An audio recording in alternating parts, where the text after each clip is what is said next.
Good morning. My name is Cameron Moore, and this is Quinn McKay. We will be your MCs for this morning's assembly.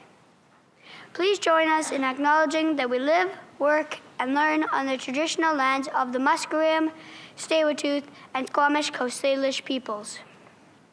Please join George Lowe and Jefferson Joe to sing the national anthem and the school song sung in English.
I heard 5J was doing their assembly.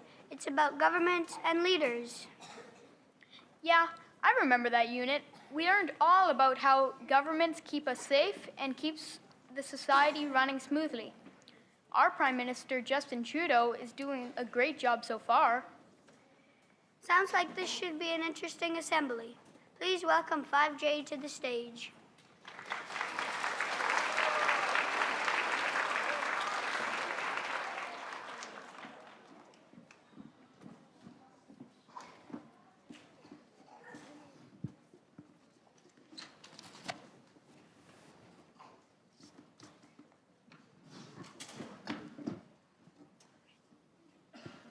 Hello, everybody, and welcome to 5J Today, a show about how we organize ourselves. You might be asking yourself, how we organize ourselves, what's that mean?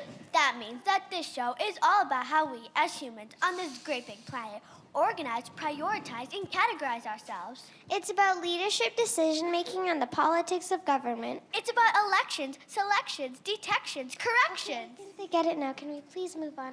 Tonight, we bring you closer to election 2016 than ever before, with a sneak peek into the live debate for Prime Minister. Our roaming reporter, Lola Sparks, has won our top story. Thanks, Genevieve. I am taking you inside the debate, here at the luxurious Hotel Governmental, where candidates Sarah Gunn, Avery Chee, and Henny Agubi are speaking to our great nation about their values. Candidates, you have 30 seconds to state your values on why you should be the next Prime Minister. Sarah Gunn, the leader of the Wellbeing Party, will begin. Citizens, lend me your ears. I am Sarah Gunn, leader of the Wellbeing Party, and soon you are going to make one of the most important decisions of your entire life. You are going to elect your government. So how do you make a good decision? Well, you have to ask yourself what you want your future to look like. A vote for me means a future dedicated to education, healthcare, parks and recreation, and care for the elderly. Now, many of the candidates you'll hear might promise safety or a strong economy, but I propose that our citizens come first. Join me in making a bright future for our country. Thank you.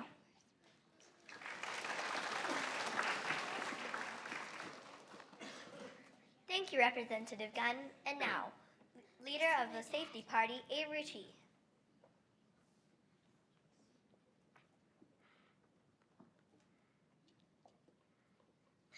Do you want to live in a community where fear and violence exists, or a safe and happy society? I am running for Prime Minister because I want to see a country that is secure in a world of increasing unrest. If I become Prime Minister, I will battle for your safety in this country. I believe that we as a country need to have a strong and protected nation. I value equality and human rights, balanced with an economic investment in our safety as a nation. I believe we can come together as a strong nation and make our country safe again.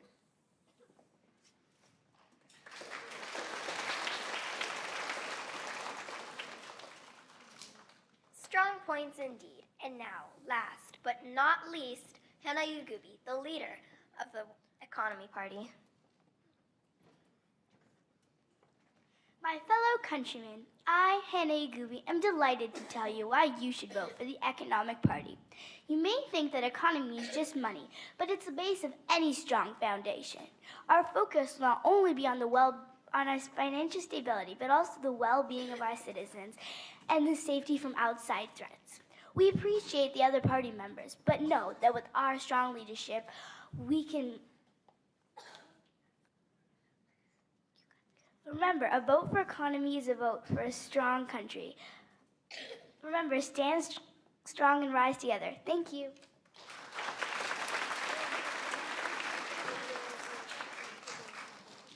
Very well. That concludes our introductory speeches. Good luck to all our candidates. As you can see, with these motivated and highly organized representatives to choose from, the race for Prime Minister will be tough to predict. For 5J today, I'm Lola Sparks, asking, who will you be voting for? Back to you, Aria. Thanks, Lola. I can really see that our candidates have strong beliefs and that by sharing their values, it makes our decision to vote that much easier. We're getting word we have a live feed from New York, where many of the world's leaders have gathered at the UN General Assembly to discuss some of the major issues happening in the world. We go to Emily Sykes for the latest. Syria, e-waste, oil spills, child labor. These are just some of the gruesome and inconvenient truths being assessed at this year's UN Assembly meeting. The situation, dire. The atmosphere, tense. We take you live into the proceedings already underway.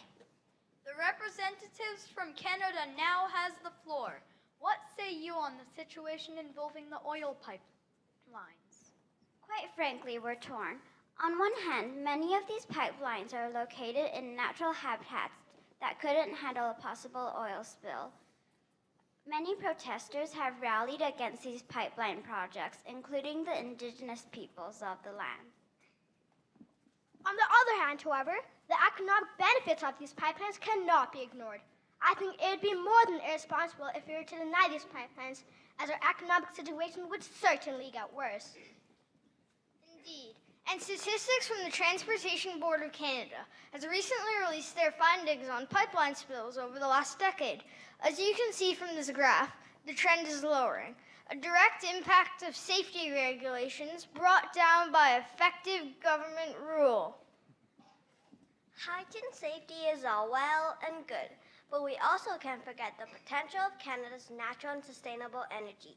We have access to wind, water, solar, and thermal energies.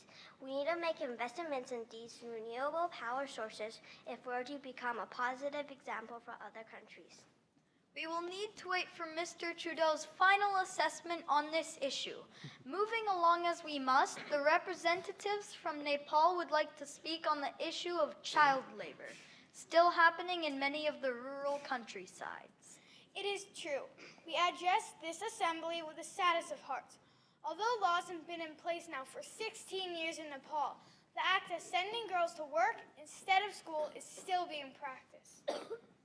Girls as young as 6 years old are being forced to work long hours without pay. Without an educated population, I fear that Nepal's future will sincerely continue to decline. These practices are a direct consequence of ineffective government policies. Not only in Nepal, but around the world, children's rights are being violated. I, for one, am tired about hearing about problems when we should be focusing on solutions. I demand a call to action. These meetings are a good start, but if these situations are to improve, we need strong leadership in the countries most affected by these terrible situations. Education, healthcare, and an end to global poverty is the answer. We must continue our efforts to send aid to governments and social programs who are trying to fight injustice and promote education and welfare around the globe. Hear, hear. As you can see, problems and issues plague our great planet. With some grit, determination, and effective leadership, perhaps the future looks brighter. This is Emily Sykes reporting from New York. Back to you in the studio. Thanks, Emily. It's great to see that there are people from other countries trying to make a positive impact on the world. And who speak for those that don't get a chance to speak for themselves. I guess that's what a good leader does. Well, up next, we hear from someone who has no problem speaking for himself. By now, the whole world is aware that in the not-so-distant future, this man may hold one of the most powerful positions in the whole world. We're speaking, of course, of none other than Donald Trump.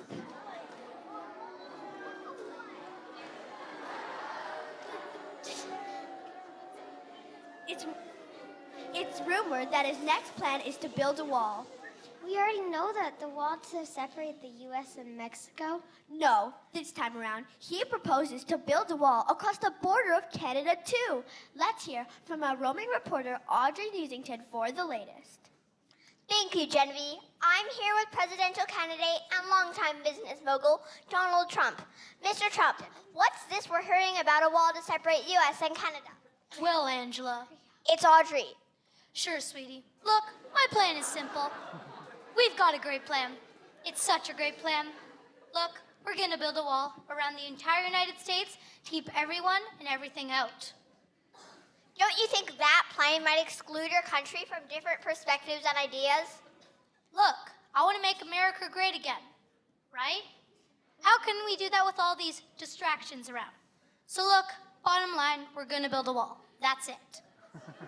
Mr. Trump, our viewers are desperate to know, what makes you think that you would be an effective leader of a country? 3 things. I'm a businessman, I'm super popular, and I'm rich. What more do you need? What would you say to those viewers whose opinions are different from your own? Look, Amanda, it's Audrey. Those people will be on the outside of the wall, so I won't ever have to deal with those opinions. Look, I've got to go. The helicopter's waiting. Thanks, Abigail. It's Audrey! Back to you, Genevieve.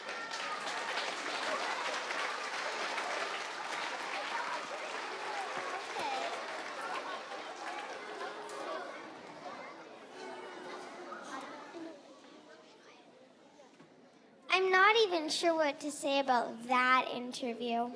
It's amazing that out of a population of over 300 million people, he might be the one to lead the country. Speaking of leading, our final segment of the show this morning will involve the concept of leadership. We asked 500 schools to send in what they thought leadership meant to them. This week, it was a school from West Vancouver. The staff and students at Mulgrave School told us what they thought the word leadership meant to them. Enjoy. What does leadership mean to you? People helping me.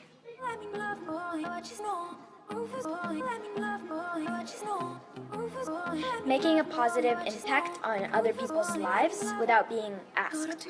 A good leader motivates others to reach their goals. She helps me do math. A leader is someone who inspires others to do their best. My definition of leadership is having a positive impact on someone else's life. But your brother was a good substitute for you.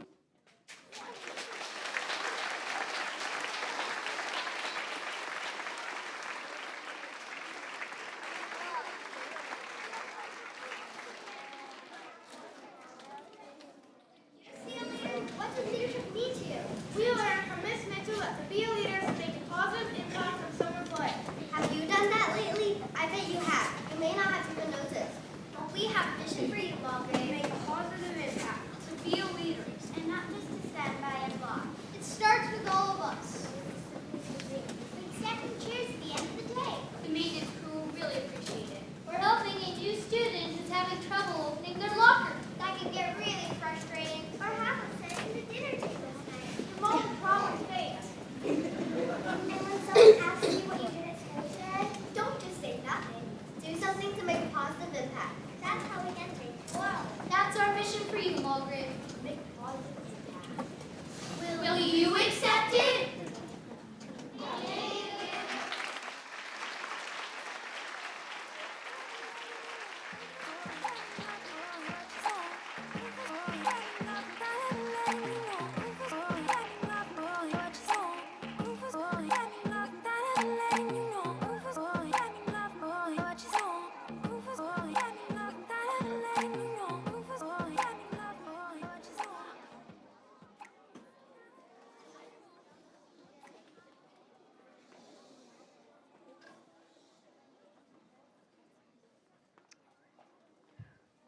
Wow, I never knew there was so much to learn about governments and leaders. Yeah, that was a really great assembly. Please welcome Miss Mitchell, Mr. Jameson, and Miss Kramer to the stage to hand out merit certificates.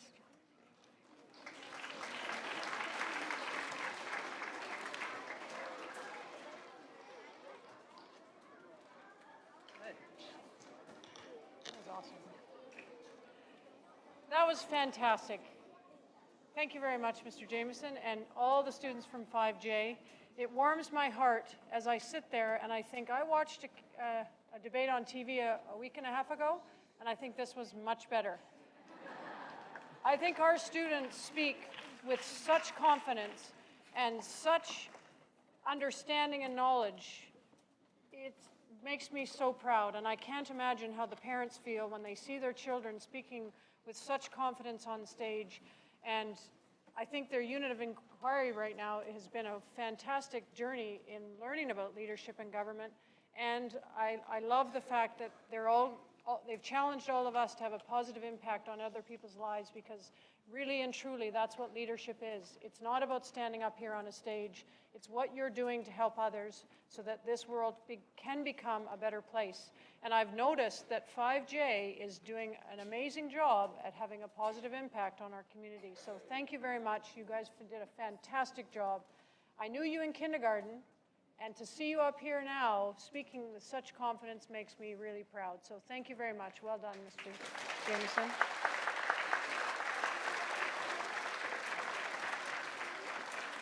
I think we're missing Miss Kramer.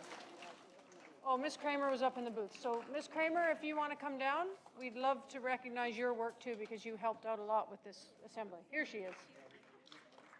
Oh, Miss Bernstein also helped out, so I don't know if she's here. Is she here?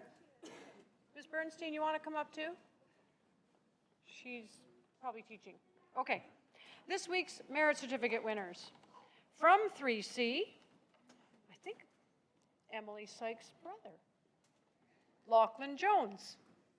From 3H, Joshua Kim.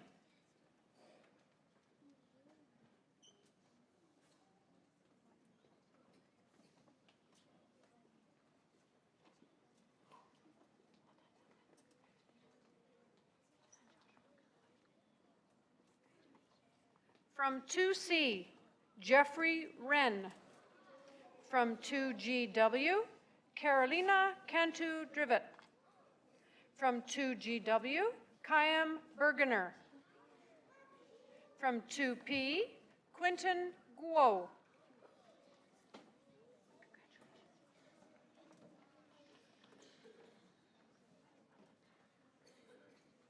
Nice handshake.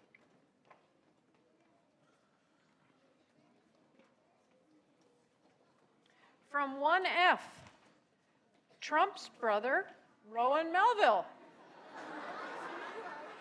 From 1S, Emma Gardner.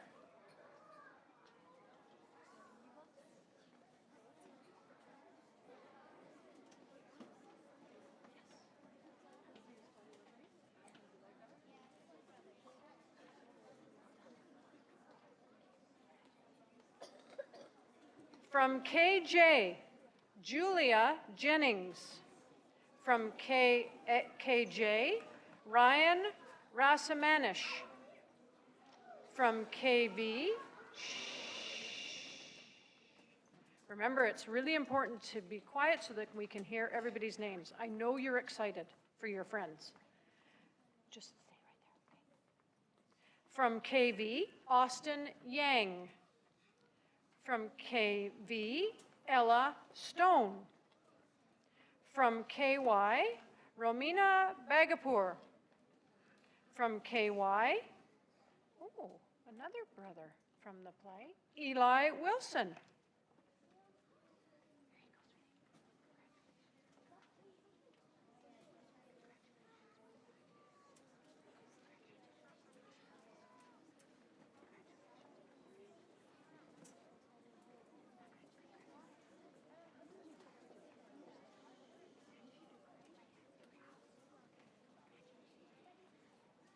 From 4B, Bria Loven. From 4M, Kisley Barbic. From 4M, Brooklyn Letty. From 4T, Kiara Lang. From 4T, Andrew Lang.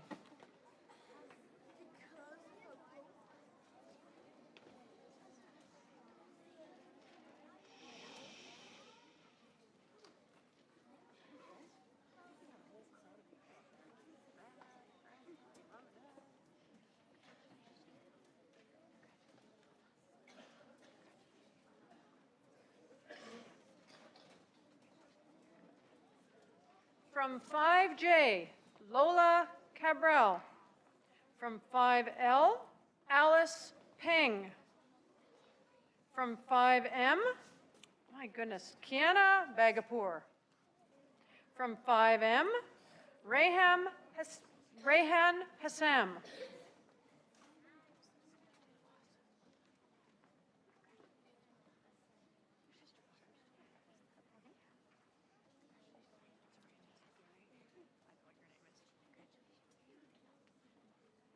From 6R, Pacey Tien. From 6R, Amrita Dillon. From 6RJ, Ashley Wong. From 6RJ, Cameron Moore. From 6Y, Vanda Bazi Kashani.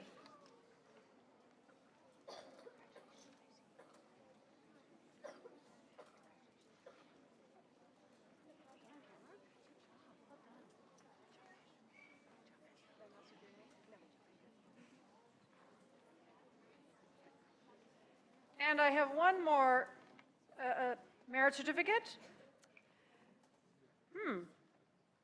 This is for a lady, and it says that she gets it because she takes such good care of us, and it's her birthday, and it's from the entire junior school.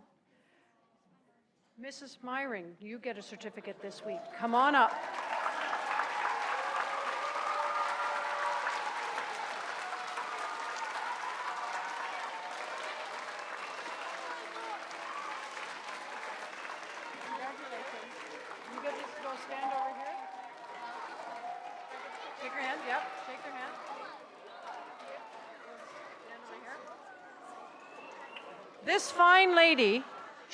This fine lady does so much behind the scenes, and I know for sure that she has a positive impact on all of us every single day.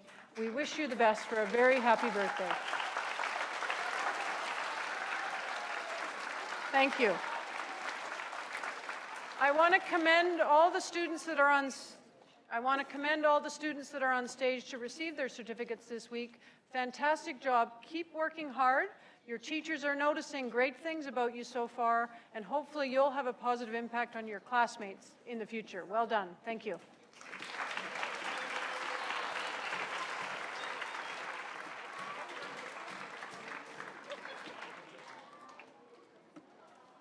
You can go now. They like being on stage, I think.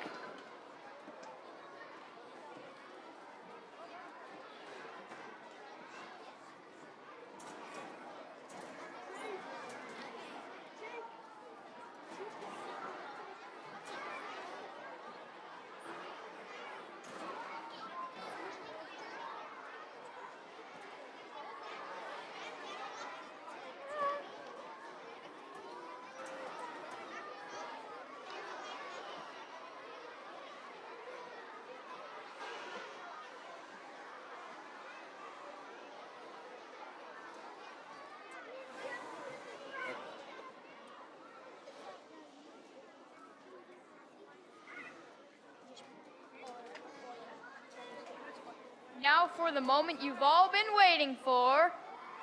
Please welcome Mr. Morrow to the stage to announce the House Points!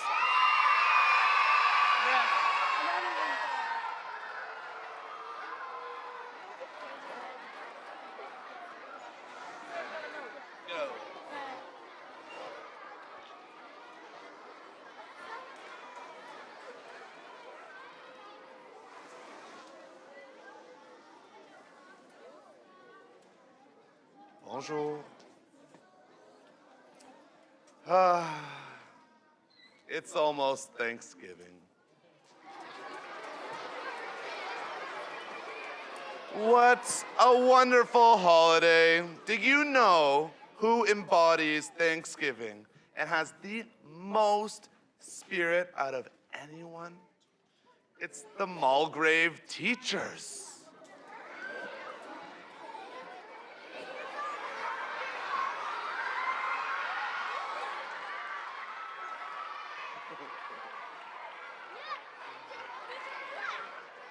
Come on up, a little closer. Miss McIntyre, right up there. Right there. There you go. As you can see, they're taking Thanksgiving pretty seriously, as usual. Well, let's start a little story. Once upon a time, there were some very agitated turkeys. They were thrilled to be turkeys. And they were walking in a straight line through a forest with low-hanging branches.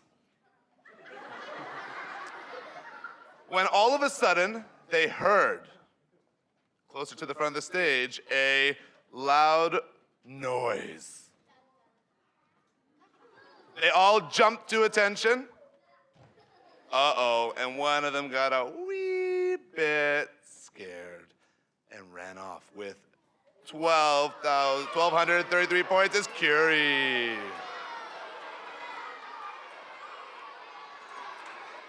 Now there were only 3 ridiculous turkeys waddling through the forest swamp. They started to really waddle. One waddled a little too much and tripped and fell into the stinky, slimy swamp. With 2,925 points as Luther King.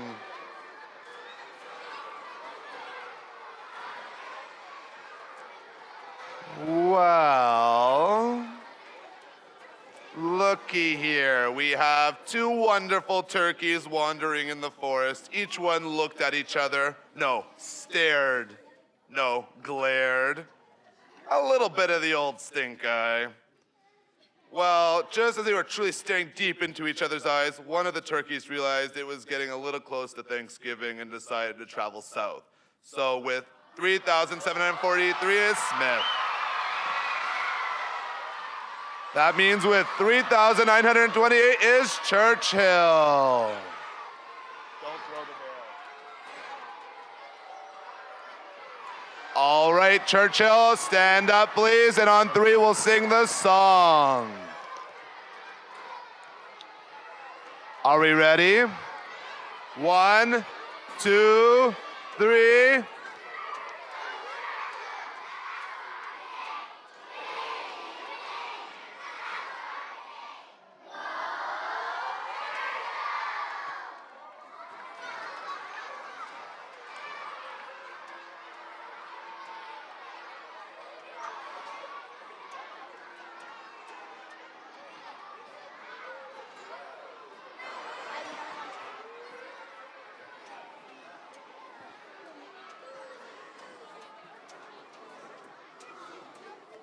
Please welcome Ms. Mitchell to the stage for dismissal.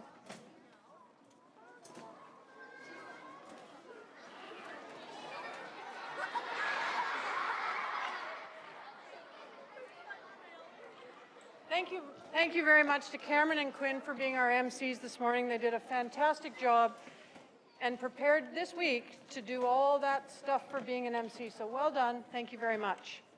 We have some things to be very thankful for this week. And I know that all of you know that we had a visiting team that came to look at our school from Monday, and some of them are still here, And yesterday we got to hear from the teams about what they thought of our school.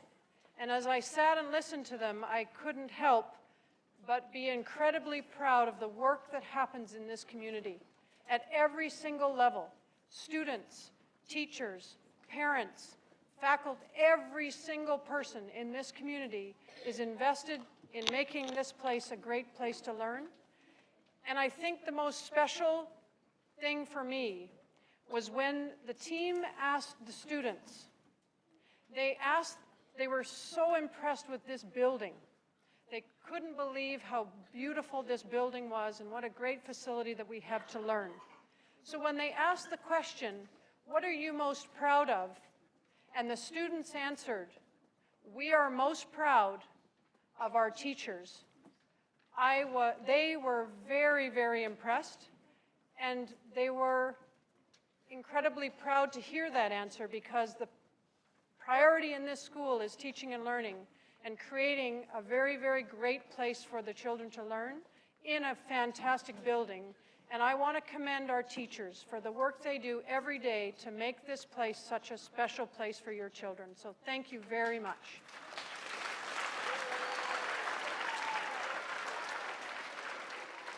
You will hear more about the visiting team in the next few weeks in connection, so parents, I'm sure you'll be looking forward to hearing all the great things that they have to say about our school. A couple of announcements. Next Saturday, October 15th, is Bowling with Dads. So if you would like to go bowling with your dad, it's next Saturday, October 15th, from 1 o'clock to 3 o'clock. It's $20, and for that you get to bowl, you get your bowling shoes, you get pizza, and you get a goodie bag. So bring your forms in by next Wednesday, and you will be able to participate in that. Just another reminder that next week on Tuesday is the first day of our winter uniform, which means that the boys can wear pants and the girls can wear their kilts, but you still get to wear your blue golf shirt. And on Fridays, you wear your button-down shirt. So it's a little bit different this year. You still get to wear your golf shirt all year long. So that's new. And I just want to remind all parents to remember that Tuesday is winter uniform. Now, on a more serious note, we have a slight problem on the playground. And this has come to my attention 3 times this week. 2 times from students, and 1 time from a parent. And I've been to talk to a lot of classes about this, but I want to talk as a school about the importance of not throwing any rocks anywhere in our school. You will see rocks up on the playground, you will see rocks on the hill, and I heard from some students that there are children that are throwing rocks, and we need to stop that immediately. There is absolutely no throwing rocks at anything, at trees, at branches, at rocks, no throwing rocks. If you pick up a rock, you just put it back down. Who knows what I'm talking about? Oh my goodness, we have a problem. I want everyone to understand that there is absolutely no throwing of rocks ever at Mulgrave School. And if you see someone who picks up a rock, you go tell the adult that's on duty, or you can come and tell me. And if you see someone who's doing great things on the playground, you can also go tell the teachers that they're doing great things too and having a positive impact. So please, just a reminder to all of us that we are not to throw rocks. We do have grade 6 leadership students that are going to be up on the hill helping. They're called the Hill Crew, and they will be out helping to monitor that. And they also will play with you if you want. So please be sure, if you're little, you can go play with a grade 6er if you would like. I want to wish everyone a wonderful Thanksgiving weekend. It's a lovely time of year where the wind starts, the leaves start to fall, and we get to spend time with our families. I hope you all take the time this weekend to spend time with your family and enjoy a little gobble gobble. Have a great weekend. Thank you very much.